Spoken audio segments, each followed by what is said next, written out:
Hi, Minister. The grocery store leaders are at Agriculture Committee today. Is there something you want to hear from them? I mean, obviously the food prices your family is paying, we're paying. Is there a concern there today? Well, of course, we will be listening to what they have to say carefully, and I hope my colleagues will have good questions. We are obviously talking about the headquarters of these big companies, and it's important to make the difference between the big banner and our local franchisee or independent grocer. Avez-vous l'impression qu'ils ont des comptes à rendre aux Canadiens, ces dirigeants de grandes bannières? C'est sûr que c'est l'entreprise privée, mais ceci étant dit, les grandes bannières, et je pense entre autres aux maisons mères, beaucoup plus. Je pense qu'il faut faire la différence entre les maisons mères et nos épiciers locaux, indépendants et franchisés. Donc, je vais suivre la discussion. Ça va être intéressant de voir les questions que nos collègues vont poser et les réponses qu'on va recevoir. Est-ce qu'ils prennent des engagements précis? J'ai pas d'attente aussi spécifique que ça, je dirais, ce soir. J'aurais peur d'être déçue. Mais quand même, c'est important de les faire réagir dans une situation où est-ce qu'on fait face à des coûts très importants. Vos attentes ne sont pas élevées, c'est ce qu'on comprend? Bien, de l'autre côté, moi, je travaille sur le code de conduite. Alors, ça va donner plus de transparence, plus d'équité dans la relation entre les producteurs, les transformateurs et les grands détaillants. Donc, je mise aussi sur ce dossier-là. Mais c'est bon qu'on leur mette un peu de pression. Mais encore une fois, je veux qu'on fasse la différence entre nos épiciers locaux et les grandes bannières. Merci. Monsieur Fraser, le directeur parlementaire du budget là, qui a sorti un rapport hier qui dit que Immigration Canada a 65 % d'employés plus que le minimum requis. Pourquoi il y a tellement de problèmes de délai et de traitement Immigration Canada si on a assez d'employés? Oui, juste avant de commencer, c'est essentiel de comprendre nous obtenons beaucoup de progrès après l'été passé. Alors, juste pour exemple, il y a moins de 600 000 cas dans le système aujourd'hui, comme les nombres dans juillet et août.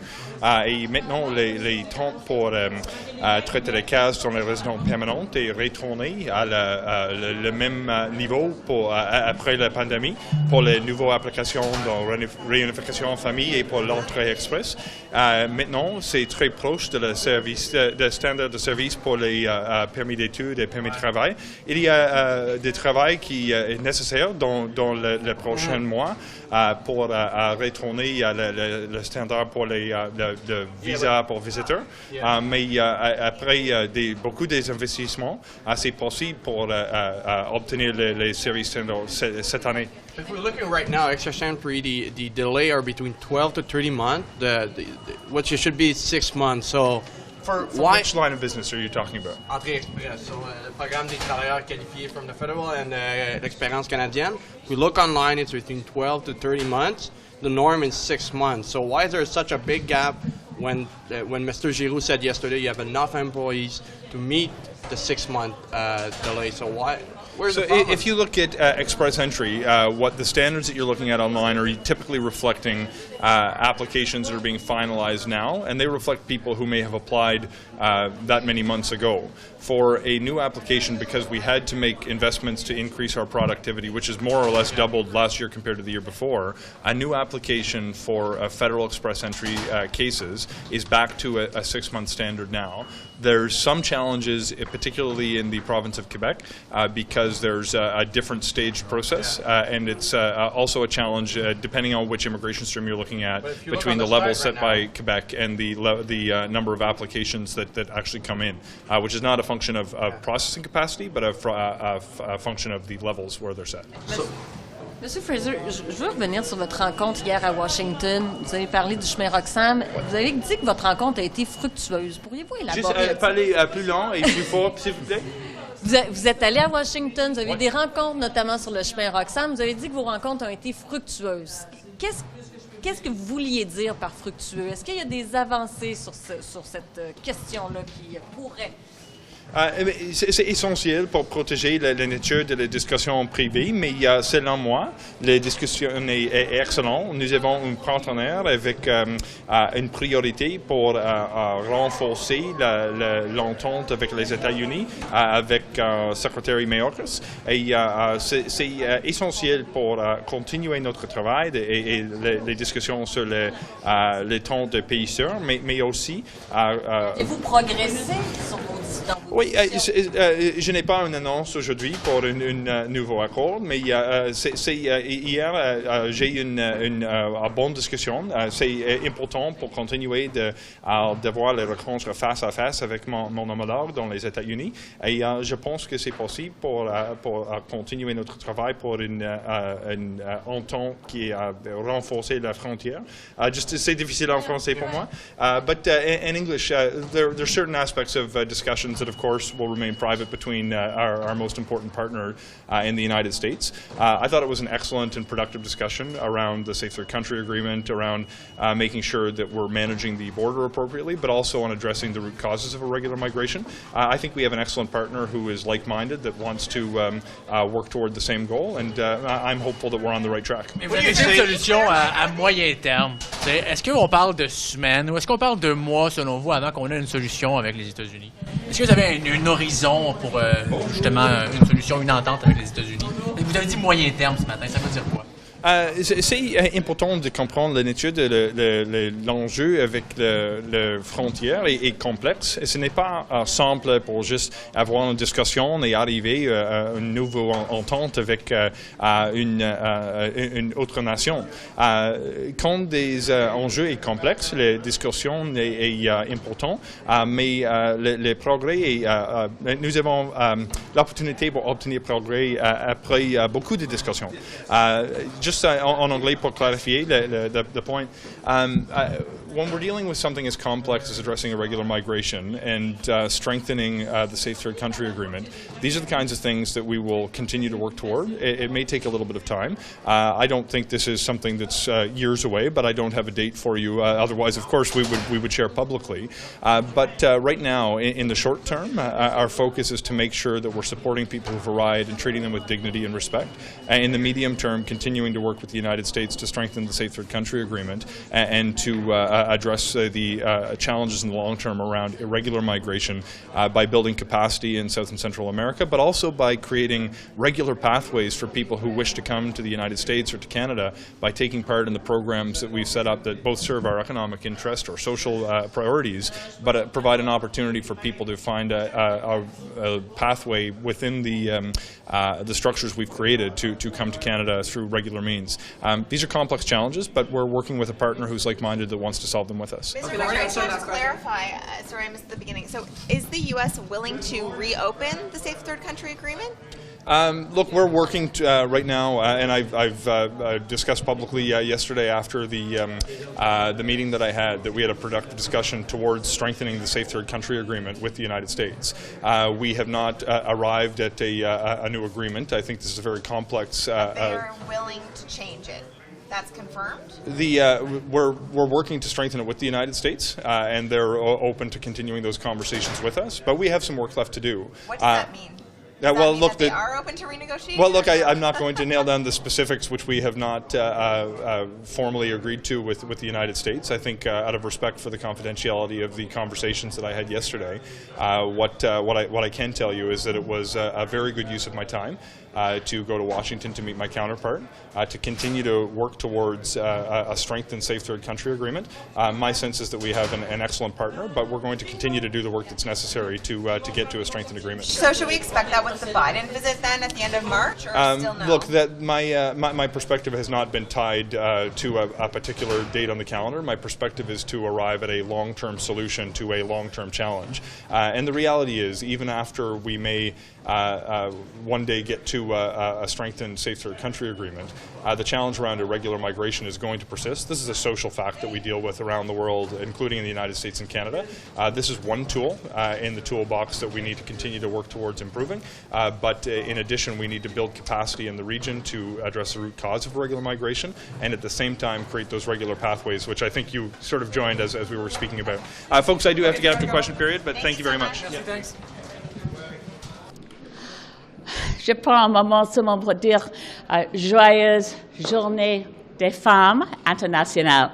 So I just wanted to stop at the mic as the only woman leader in this place of a federal political party to say Happy International Women's Day.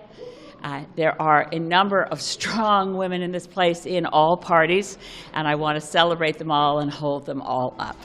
I also want to take a moment to say I'm sad to see the resignation of Marc Garneau.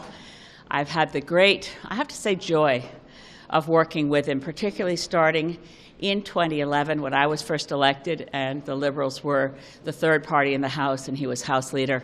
We worked together very closely in those days, trying to stop the destruction of our environmental laws in what was then Omnibus Budget Bill C-38 and then C-45. I've worked with Marc a lot. I respect him enormously. Je suis triste et je veux dire au revoir, peut-être adieu à M.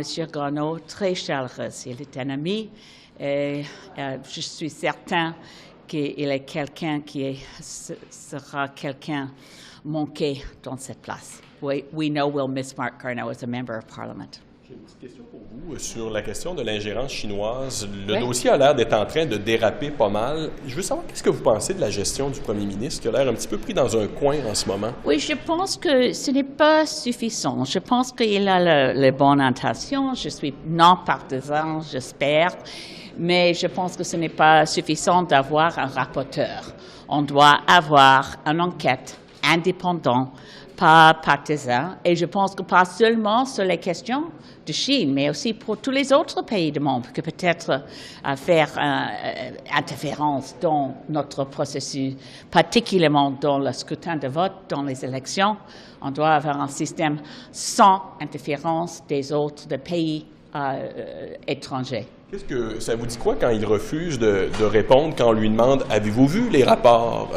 Est-ce que vous saviez pour votre député Han Dong? » Et il ne répond pas. Est-ce que ça vous inquiète? Dans les circonstances comme ça, je ne suis pas là, je n'ai pas une impression de son visage. Les autres, qu'est-ce qu'on peut dire en français? Les autres clous, les indices. Je n'ai pas quelque chose d'autre d'ajouter. Mike, do you want to? Oui. Mais c'est mieux que toujours qu'il y a les réponses absolument compréhensives, mais je trouve dans cette place que ce n'est pas très commun. Qu'est-ce que vous pensez de l'atmosphère aux communes depuis 2 jours? En fait, puis là, ça va peut-être continuer aujourd'hui. Toujours, je lamente comme on manque le respect l'un à l'autre. Ce n'est pas bon pour notre démocratie. Je pense que l'atmosphère maintenant est toxique. Just expanding on that, the rhetoric around these questions of Chinese interference and the partisanship that's come into the debate, what do you think about that? I'm disgusted when the Trudeau Foundation is referred to as the Chinese-funded Trudeau Foundation. Let me be clear, before I was ever in the Green Party, as an environmentalist, I was part of a mentor process with the Trudeau Foundation. Through that, I got to work with some of the brightest and most exceptional young people I've ever met.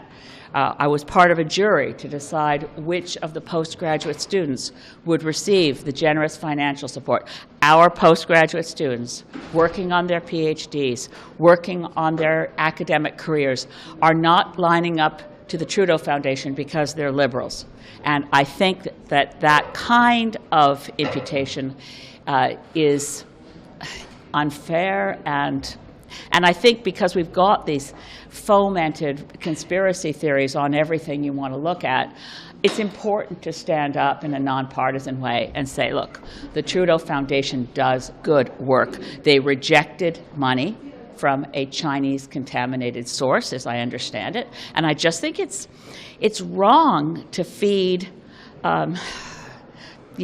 dog whistles in Parliament, like calling the Trudeau Foundation the Chinese-funded Trudeau Foundation. That's just false. Do you support a public inquiry?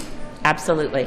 And we support a public inquiry without partisanship and not solely into the People's Republic of China, but into the interference in our elections from any foreign power. For that matter, we have a great deal of interference in our democracy from the foreign-owned lobby from oil and gas, and we don't seem to be screaming about that. But I think we should pay a lot more attention to the interference in our politics from significant lobbies from fossil fuels. J'ai beaucoup d'inquiétudes sur les questions de l'énergie fossile et leurs entreprises internationales, multinationales, qui fait nuire notre démocratie. Confidence in the measures Trudeau announced on Monday? I'm not speaking, I will not assume that there is malintention in what he announced. It may be that the Liberals actually believe that a rapporteur is sufficient. As I just mentioned to another reporter, I'd say if I was talking to Justin Trudeau privately, I'd say that dog won't hunt. So get yourself an inquiry, get out of this, and just give Canadians the kind of reassurance Canadians deserve to know that foreign interference in our elections is fully investigated and won't be tolerated. I think that's where they want to go, so I'm puzzled by the half measure of a rapporteur. Merci. Merci tout le monde. Miigwech.